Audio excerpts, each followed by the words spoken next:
అదానీ వ్యవహారాన్ని చట్టసభల్లో రాహుల్ గాంధీ బయటపెట్టారని సీఎం రేవంత్ రెడ్డి అన్నారు. అదానీ కంపెనీలో సెబీ చైర్మన్కు వాటాలు ఉన్నాయని ఆరోపించారు. ఈ విషయాన్ని హిండెన్బర్గ్ రిపోర్ట్ స్పష్టం చేసిందన్నారు. కేంద్ర దర్యాప్తు సంస్థల్ని తమ గుప్పెట్లో పెట్టుకొని కొందరికే లబ్ధి చేకూరేలా వ్యవహరిస్తున్నారంటూ ప్రధాని మోదీ, కేంద్ర హోంశాఖ మంత్రి అమిత్ షా విధానాలకు నిరసనగా దేశంలోని అన్ని ఎన్ఫోర్స్మెంట్ డైరెక్టరేట్ కార్యాలయాల ఎదుట కాంగ్రెస్ పార్టీ ఆందోళన నిర్వహించింది.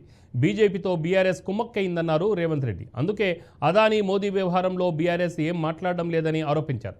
దమ్ముంటే అదానీ మోదీ విషయంలో తాము డిమాండ్ చేస్తున్న జేపీసీపై బీఆర్ఎస్ విధానం ఏంటో చెప్పాలన్నారు. ఈరోజు మాట్లాడుతున్నారు, మేము మోడీ మీద కొట్లాడతామన్నారు. మరి ఆ సన్నాసులను అడుగుతున్న, లక్షల కోట్ల రూపాయల దోపిడీ జరిగితే ఒక్క రోజైనా మాట్లాడినరా మీరు అని. బీజేపీ బీఆర్ఎస్ చీకటి ఒప్పందంలో కాంగ్రెస్కు వ్యతిరేకంగా కొట్లాడకపోతే ఈ జేపీసీ విషయంలో బీఆర్ఎస్ విధానం ఏందో తెలంగాణ ప్రజలకు చెప్పాలి.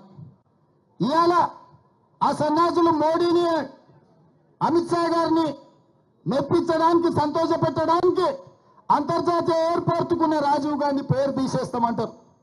సచివాలయం ముందర ఉన్న విగ్రహాన్ని తొలగిస్తామంటారు. నేను అడుగుతూ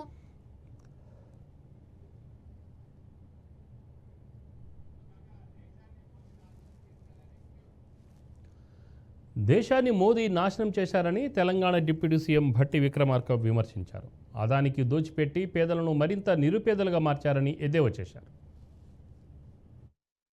ఈ దేశంలో ఉన్నటువంటి ఆస్తుల్ని, వ్యవస్థల్ని, సంస్థల్ని కాంగ్రెస్ పార్టీ నిర్మాణం చేసి వనరులన్నింటినీ కూడా ప్రజలకు చెందేటట్టుగా మేము చేసి అందిస్తే ఈరోజు ఆ వనరులన్నింటినీ కూడా దోపిడీకి గురి చేస్తూ నరేంద్ర మోడీ గారి నాయకత్వంలో భారత ప్రభుత్వం అదానీ లాంటి క్రోనీ క్యాపిటలిస్టులకి దోపిడీ చేసి పెడతా ఉంది.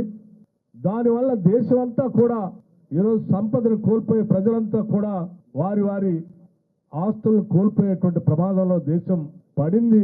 హిండెన్బర్గ్ లాంటి వాళ్ళు ఈ దేశ సంపదని అదానీ లాంటి వాళ్ళు ఏ రకంగా దోపిడీ చేస్తున్నారో స్పష్టంగా ప్రపంచానికే తెలియజేసేటట్టుగా వారి విచారణ బయటపెట్టారు.